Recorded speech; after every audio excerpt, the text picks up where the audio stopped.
बहुत अद्भुत सूफी फकीर हुआ इब्राहिम। वो सम्राट था बल्ख और बुखारा का। एक रात अपने बिस्तर पर सोया था, और जैसे कि सम्राटों की रात होती उसकी भी रात थी, करवट बदलने वाली रात। सो नहीं पा रहा था, परेशान हो रहा था, करवट बदल रहा था। नींद का कोई पता न था, दूर दूर तक कोई पता न था, कोई संभावना भी न थी, पैरों की कोई आहट भी न थी। और तभी उसने देखा उसके छप्पर पे कोई चल रहा है। सोचा निश्चित कोई चोर है या कोई हत्यारा है। चिल्लाया, कौन है? ऊपर से आवाज आई, परेशान होने की कोई जरूरत नहीं, न मैं कोई चोर हूं न मैं कोई हत्यारा हूं। और आवाज कुछ ऐसी बुलंद थी, आवाज में कुछ ऐसी बुलंदगी थी, कुछ ऐसा बल था। इब्राहिम ठिठक रहा तो पूछा, फिर तू कौन है? तो आवाज आई कि मेरा ऊंट खो गया, मैं उसे खोज रहा हूं। इब्राहिम ने कहा, तू पागल, ऊंट कहीं छप्परों पर खोजे जाते? और वो आदमी खिलखिला के हंसा। उसने कहा, मैं पागल हूं और तू समझदार है। तू आनंद खोज रहा है राज सिंहासनों पर, तो क्या कसूर है मेरा अगर मैं ऊंट खोजूं छप्परों पर? नींद तक मिल नहीं रही तुझे और आनंद की तलाश कर रहा है। पागल मैं या पागल तू? बात ऐसी साफ थी, बात ऐसी धार वाली थी कि इब्राहिम उठ के बैठ गया। पहरेदारों को बुलाया, कहा कि इस आदमी को खोजो। यह आदमी कोई साधारण आदमी नहीं है। असल में जिस आदमी की मैं तलाश में था उस तरह का आदमी, जो मुझे जगा सकता है उस तरह का आदमी, जो मुझे होश दे सकता है। क्या बात इसने कही, मगर वो आदमी नहीं पकड़ा जा सका, उसका कुछ पता ही न चला। दूसरे दिन इब्राहिम जब अपने दरबार में बैठा था, दरबार भरा था, तो फिर उसे वही आवाज सुनाई पड़ी। इस बार दरवाजे पर द्वारपाल के साथ वही आदमी विवाद कर रहा था। विवाद का वही ढंग था जो रात इब्राहिम के साथ था। वही बुलंदगी, वही बल, वही कटार की धार, शब्द नहीं अंगारे। और फिर भी फूलों से प्यारे। वो आदमी कह रहा था पहरेदार से कि मुझे ठहरने दो इस सराय में, इस धर्मशाला में। और पहरेदार कह रहा था कि अपने शब्द वापस ले लो, ये कोई सराय नहीं, ये कोई धर्मशाला नहीं, ये सम्राट का निजी महल है, निजी निवास है। वो आदमी खिलखिला के हंसा। वो हंसी वही थी रात की। इब्राहिम उसे भूल नहीं सकता था, जिंदगी भर नहीं भूल सकता था। और अभी तो बात बड़ी ताजा थी, अभी तो रात ही ये हंसी सुनी थी। वो आदमी फिर खिलखिलाया और उसने कहा कि मैं तुझसे कहता हूं कि ये सराय है, मुझे भीतर जाने दे। मैं सराय कि उस आदमी से मिलना चाहता हूं जिसको ये भ्रांति कि ये उसका मकान है, निवास है। ये कौन है इब्राहिम? इब्राहिम ने फौरन आदमी भेजा और पहरेदार से कहा, रोको मत, उसे भीतर आने दो। वो आदमी भीतर आया। इब्राहिम ने कहा, मालूम होता है तुम्हारा दिमाग खराब है, ये मेरा निजी घर है और तुम इसे सराय कह रहे हो, धर्मशाला कह रहे हो।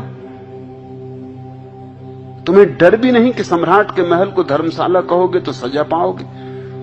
वो आदमी कहने लगा, धर्मशाला है इसलिए धर्मशाला कह रहा हूं। कैसा सम्राट, किसका निवास?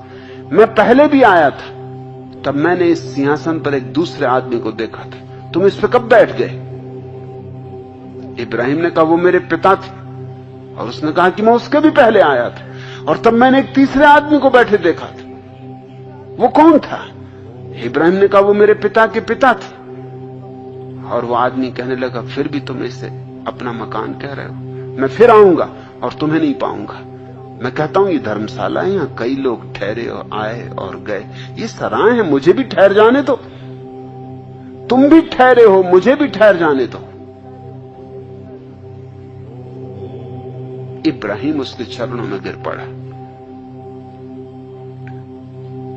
और उसने कहा कि तुम इस सराय में ठहरो, मैं चला, मगर तुमने मेरा जीवन धन्य कर दिया, नहीं तो मैं इसी सराय में बर्बाद हो जाता। फिर इब्राहिम बड़ा प्रसिद्ध सूफी फकीर हो गए।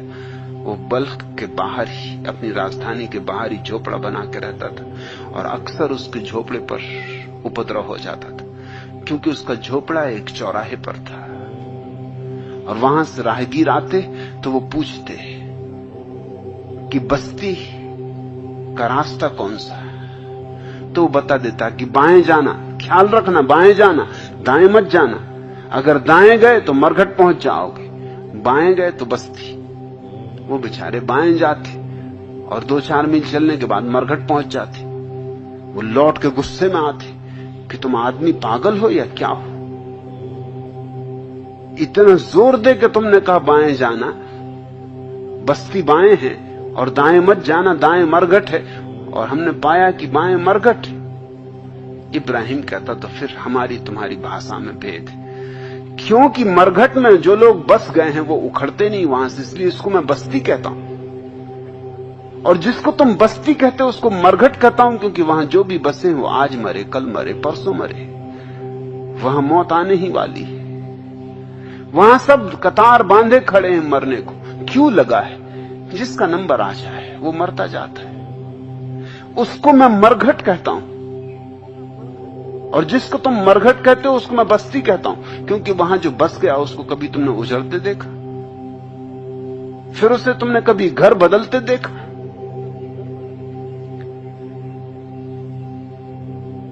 यह शरीर एक सराय है, यह मन एक सराय है।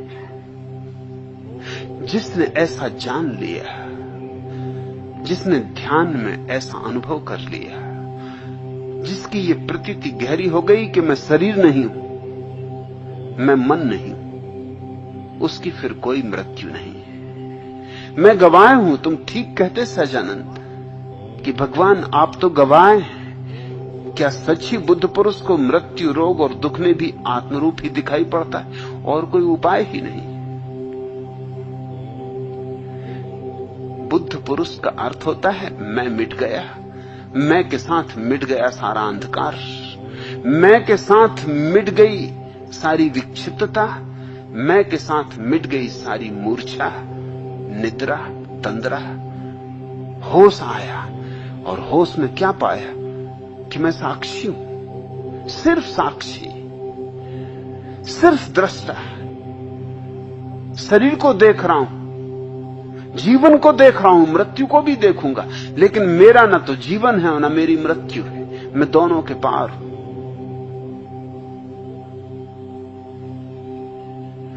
इस अतिक्रमण का नाम ही बुद्धत्व है। जहां और भी हैं, चांतारों के पार आसमां और भी हैं, अभी इश्क के इम्तिहान और भी हैं, ये आखिरी इम्तिहान है, इसके पार फिर कोई इम्तिहान नहीं है। शरीर के साथ जुड़े हो तो अभी संसार में हो, मन के साथ जुड़े हो तो अभी विक्षिप्त हो। शरीर और मन से अपने को पृथक जाना, पृथक जानते ही अहंकार टूट जाता है। अहंकार है तादात्म्य शरीर और मन के साथ, निरअहंकारिता है तादात्म्य का टूट जाना। टूटने की प्रक्रिया बड़ी सीधी है, साक्षी भाव, सिर्फ देखो। बीमारी आए तो बीमारी देखो और स्वास्थ्य आए तो स्वास्थ्य देखो। जब भूख लगे तो भूख देखो और जब पेट भर जाए तो तृप्ति देखो। जब प्यास लगे तो प्यास देखो, और जब कंठ प्यास से मुक्त हो जाए तो उस मुक्ति को देखो। मगर तुम दोनों हालत में देखने वाले हो। न तुम प्यास हो, न तुम प्यास की तृप्ति हो, न तुम भूख हो, न तुम भोजन के बाद हुई तृप्ति हो। तुम हर हाल में सिर्फ साक्षी हो। क्रोध आए तो क्रोध को देखो, और करुणा आए तो करुणा को देखो। काम उठे तो काम को देखो, और ब्रह्मचरी जगे तो ब्रह्मचरी को देखो। ब्रह्मचारी मत हो जाना, कामी ब्रह्मचारी हो जाते, मतलब एक तादाद में छूटा दूसरा पकड़ा। भोगी योगी हो जाते, एक तादाद में छूटा दूसरा पकड़ा। एक जेल से निकले नहीं कि वो दूसरे में तत्क्षण प्रविष्ट हो जाते। मैं अपने सन्यासी को कहता हूं, न तुम योगी न तुम भोगी, तुम सिर्फ साक्षी। न पश्यो मृत्यु, फिर मृत्यु दिखाई नहीं पड़ती। पश्यति न रोगम नौत दुखताम, फिर न रोग दिखाई पड़ते हैं न दुख दिखाई पड़ते। नहीं, ऐसा नहीं है कि रोग नहीं आते।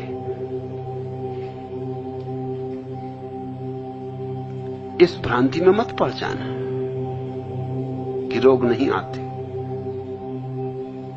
रामकृष्ण कैंसर से मरे,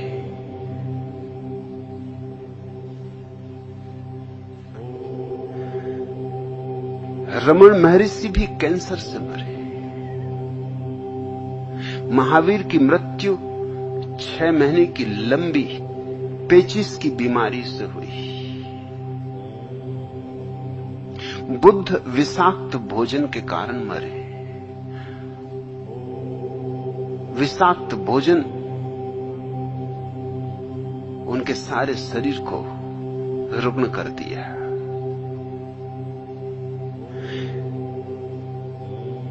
लेकिन इन सूत्रों को न समझ पाने के कारण, और कैसे समझोगे जब तक ध्यान में ना उतरोगे।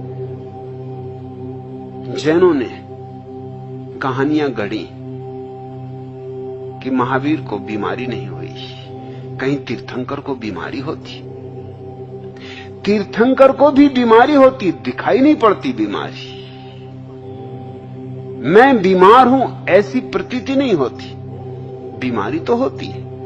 अगर बीमारी ना होती तो तीर्थंकर मरते कैसे? तीर्थंकर भी बूढ़े होते। तुम लाख छिपाने की कोशिश करो, तुमने किसी तीर्थंकर की बूढ़ी प्रतिमा नहीं देखी होगी। सब प्रतिमाएं जवान। महावीर 80 साल के होके मरे। 80 साल के हुए तो बूढ़े हो गए थे, लेकिन मंदिरों में जाके तुम देखोगे तो यूं लगता है कि वो हमेशा जवान है। 24 ही तीर्थंकर जवान है। इनमें से कुछ की उम्र तो बहुत लंबी है, अगर शास्त्रों को मान के चलो तो हजारों वर्ष की। ये तो ऐसे जरा जीर्ण हो गए होंगे जिसका हिसाब नहीं। 70 वर्ष में तो आदमी की गति हो जाती, दुर्गति हो जाती। हजारों साल में तो सभी कुछ सूख गया होगा, अस्थिपंजर रह गए होंगे। लेकिन हम झूठों के आदी हैं। हम कहते तीर्थंकर को बीमारी नहीं होती। कहना चाहिए कि तीर्थंकर जानता है कि बीमारी मुझे नहीं, ये और बात।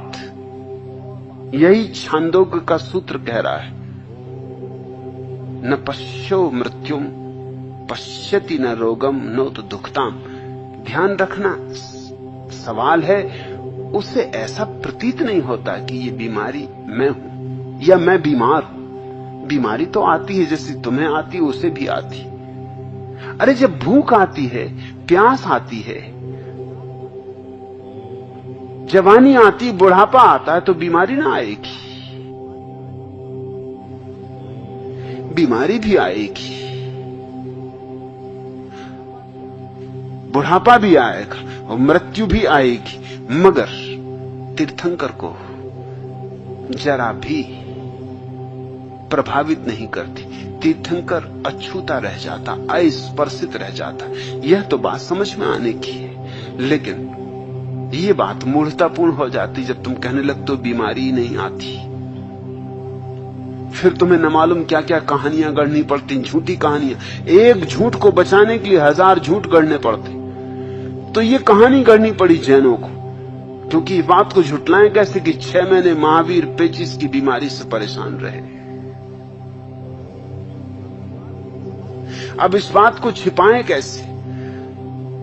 6 महीने उनको दस्त ही लगते रहे।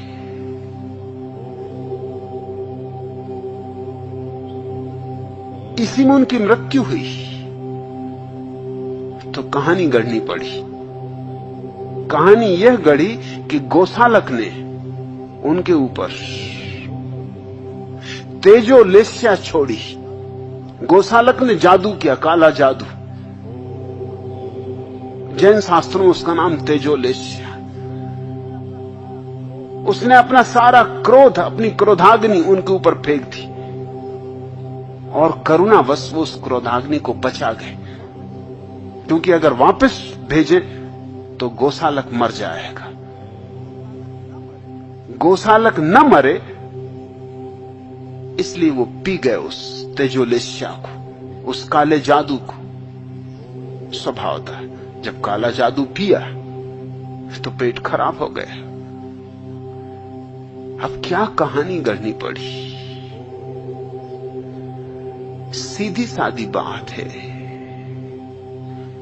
कि पेट की बीमारी थी। इसमें बेचारे गोसालक को फंसाते हो, इसमें तेजोलेस्या की कहानी गढ़ते हो, इसमें करुणा दिखलाते हो, और तुम कहते हो तीर्थंकर सर्वशक्तिशाली होता है। तो तेजोलेस्या को पचा गया तो पूरा ही पचा जाना था, फिर क्या पेट खराब करना था?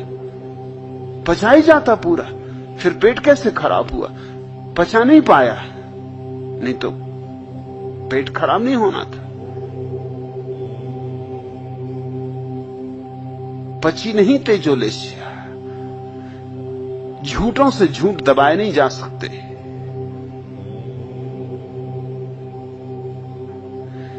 बुद्ध के संबंध में यही उपद्रव खड़ा हुआ। उनको जो भोजन दिया गया,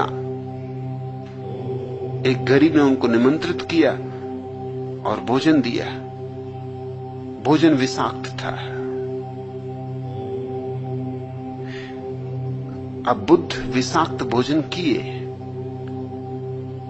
तो कहानी गढ़नी पड़ी, क्योंकि बौद्धों की धारणा कि बुद्ध तो त्रिकालज्ञ होते, तीनों काल जानते। उनको इतना नहीं दिखाई पड़ा कि ये भोजन जो है विषाक्त है, इसको मैं ना लूं। अब कैसे इसको छिपाएं? तो छिपाना पड़ता। छिपाने के लिए बड़ी तरकीबें खोज ली जाती कि कहीं इसको दुख ना हो।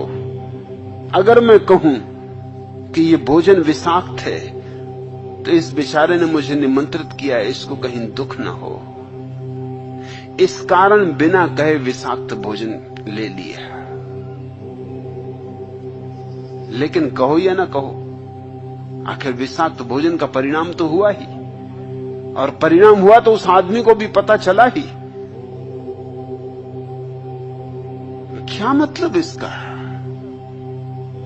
मगर वो त्रिकालज्ञ होते। इस धारणा को बचाए रखने के लिए ये झूठी कहानी गढ़नी पड़ी कि दयावश, कि कहीं इसे दुख ना हो, इसलिए चुपचाप भोजन कर लिया, जहर पी गए। और सर्वशक्तिमान होते तो फिर जब जहर पी गए थे तो विषाक्त नहीं होना था शरीर, लेकिन शरीर तो शरीर के नियम से चलता है। फिर चाहे बुद्धों का शरीर हो और चाहे बुद्धुओं का शरीर हो, इससे कुछ फर्क नहीं पड़ता। शरीर के अपने नियम है, शरीर का अपना गणित है। शरीर प्रकृति का हिस्सा है और प्रकृति कोई अपवाद नहीं करती। तो जो परिणाम होना था वह हुआ। मृत्यु उससे फलित हुई। मृत्यु भी होती है, बीमारी भी होती है, बुढ़ापा भी होता है। फिर भी जो साक्षी भाव को उपलब्ध हो गया है वो सिर्फ देखता रहता है। उसका कहीं भी ऐसा तालमेल नहीं बैठ जाता कि मैं बीमार हूं। ये बात उठती नहीं, ये बात जुड़ती नहीं उसके भीतर। इसलिए बीमारी के बीच भी वो परम स्वस्थ होता है। बीमारी परिधि पर होती, केंद्र पर स्वास्थ्य होता है। और वही स्वस्थ शब्द का अर्थ भी है स्वयं में स्थित। बीमारी चारों तरफ रही आए मगर वो अपने स्वयं में स्थित होता है, वो अपने स्वयं के केंद्र पर स्थिर होता है। वहां कुछ हिलता नहीं, डुलता नहीं। ज्यों था क्यों ठहराया, वो वहीं ठहरा होता है। मौत भी आती, वो भी परिधि पर आती, और केंद्र पर तो वही चिन्मय ज्योति, वही अमृत झरता रहता है। मैं इसका गवाह हूं। इसलिए जो मैं सूत्र की व्याख्या कर रहा हूं वह कोई शाब्दिक व्याख्या नहीं है। मुझे किसी शास्त्र में कोई रस नहीं, किसी शास्त्र का समर्थन करना चाहिए ऐसा आग्रह नहीं है। जब तक मेरी बात से, मेरे अनुभव से किसी चीज का तालमेल ना हो, मैं समर्थन नहीं करता हूं। इस सूत्र का मैं पूर्ण समर्थन करता हूं।